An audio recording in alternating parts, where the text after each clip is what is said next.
Wow. The French trip that I will never forget. Now, I was quite a steady drinker, so I would say, when I was in my late teens.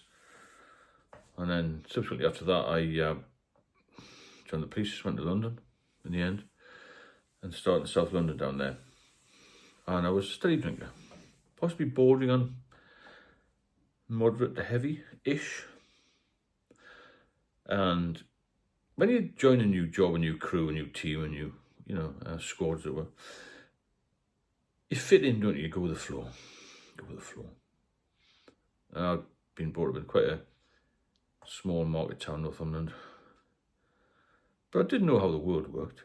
I wasn't stupid. I wasn't naive. My dad was a policeman as well, so quite worldly wise. Anyway, it was suggested one day at work that we go from work on a trip to France, get some cheap booze, which we could never carry back anyway. It was just an excuse to go on a drink. And it was an early start. It was 6 o'clock in the morning. Got this coach done from, I think it was Bromley or something like that. So met at the coach place. The ex-wife wasn't happy I was going on it. I just said it was a day out. However, 6 o'clock, a load of cans of beer on the coach. Now, I was never used to drinking at that time. I'd never drunk at that time in the past, ever in my life. Not just got out of bed and had a drink. If anything, even when I used to go to the airport, I didn't really have a pint in the morning. However, to fit in, as it were, we all got on the cans at 6 o'clock in the morning. Got on the ferry, and 24-hour booze isn't on the ferry. A few pints of beer, well, lager in my case, a few bacon sandwiches. Got to France. I don't know. Then the coach took us a little bit into, I think it was into Calais, obviously. Hit the bars there as well, bars and cafes. Nice day. Living sunny. And, these little small, well, like halves, aren't they? Beautifully sculptured glasses. A few halves of Kronenberg or whatever it was then. It's a long time ago now. And I drank steadily then, had a bit of lunch. And then drank steadily again. We were due to get this ferry back at 6 p.m. I remember a few people didn't make the coach. Gordon was one of them. I think eventually got back the next day or something. Got on the coach, everyone's had a skinful by then. It was 12 hours. And on the way back was quite rough. And we were all tanked up, obviously. Drank more and more. It took about 2.5 hours to get back because of the rough seas. It took about half year, so it was 14.5 hours on the booze. And from then we got the coach back, went to central London, and there was more booze on the coach. Went to the police club after that, and it was more booze. Now you thought by 11 o'clock, that would be enough, wouldn't you? From 6 a.m. to 11 p.m. And it was suggested that some of us would go onto a club. Ben and I was newly married. However, I volunteered, of course. Went to this club somewhere in London, central London. I can't remember how I got there. Maybe just got the train up or something. And stayed there till 3 in the morning.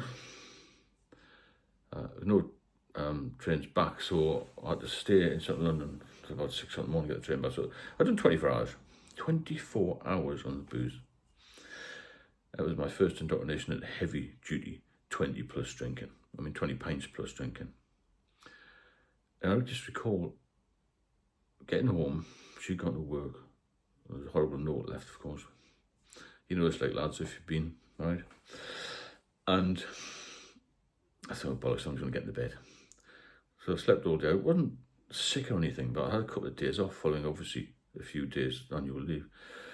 A few just rest days or something. So I slept in bed. I thought, wow, I don't feel well at all, And I thought, I wonder what I can do to make this pain of the hangover go away. It was just hangovers and it wasn't withdrawal. So I thought, I wonder if I'll have a drink, it'll be any better. I've never done that before. I never had what we call a hair of the dog. So I got a couple of cans out of the fridge. It was actually a bit cold, so I'll get out of the cupboard. A little bit warmer. It's funny how when you feel unwell, you do want the right temperature beer, isn't it? And I cracked a couple of lagers open. I think Stella or Kronenberg, something like that. Something like what I would call premium lager at the time. I had a couple of them. I felt a little bit rough drinking them, but after about 4 or 5, I felt, wow, I feel a little bit better now. And it was a bit of a kick to the system. She eventually came home, domestics, usual stuff. And I decided to go to the pub. And there was a continuous sort of drinking for a few days. That was the first time I actually had hair of the dog. Now, you've got to be very careful of this. I was at quite a young age, was starting to do this, and I eventually pulled back a little bit, got off it again, but it was always my cure. And it's one thing that I will always remember, that when I look back, that was when my problem drinking started, really. I was quite young, because you shouldn't be reaching for the bottle as soon as you get up. Another way, you get up at 3 o'clock in the afternoon or 3 o'clock in the morning. Because what happens from there, you go into daily drinking then, where you can have a drink, sneaky drinking. But I got off it for a little while, but then I went back on it again. And I'll never forget that day thinking, how have I managed to spend 24 hours on the booze at a high tolerance? It was a bit of a badge of honour, really, but really you're going to kill yourself. If anybody's trying to stop, if you're hitting the hair of the dog, that is a dangerous, dangerous time. And if you need a drink rather than want one, then you've really got problems. So you've got to look at this and think, well, hang on a minute, I've got to get my life in order. I wish I'd done it years ago. That would have been maybe a lot healthier. I'm very happy at the moment, don't get me wrong, for different reasons, but my health did suffer badly later on. I probably missed out on some promotions. I probably missed out on some, potential investments I didn't deal with properly later on in life. And once you get to this stage where you're in this cycle of repeat drinking, and you're drinking all the time, drinking every day, it becomes a massive problem. Your life's chaos, and it just gets worse and worse and worse. And it'll happen to some people much later in life. It happened to me quite early. And even as a teenager, I used to drink quite a bit. But I'll never forget that 24-hour session. It was absolute madness when I look back. Not the cost of it, just why did we do it? Why did I do it? I mean, not everybody did the 24 hours, don't get me wrong. It could have been 50 people then, maybe 5 of us did 24 hours. A couple of them are now dead. That's the evidence, isn't it? The evidence is there. It harms you. I nearly died. I've been, by the grace of God, I'm here. Only because I fought it. And I was very lucky. Very, very lucky to be here. Because I was in hospital with horrendous alcohol symptoms. Alcohol-induced symptoms, liver failure and ascites fluid and all this thing. There's lots of information in the other videos. So if you're starting to do this, pushing it along a few more hours, and you've got no off switch, and you really got to look at yourself and think, well, I need some help here. I need some assistance to get off. You can't. It's very difficult to do it yourself. I managed in the end to come off for 8 years, and I started again. And then I was hospitalised after that. So it gets worse and worse every time. Look at yourself, what you want to do with your life. Because you cannot survive in a chaotic life for very long. And you won't live very long. I promise you that. If you do benefit from these videos, then please like and subscribe. I do a one-to-one mentoring service as well. The links for all these things are in the description of the video. I've also got an ebook out, Get Sober, Stay Sober, which is proving very helpful for people.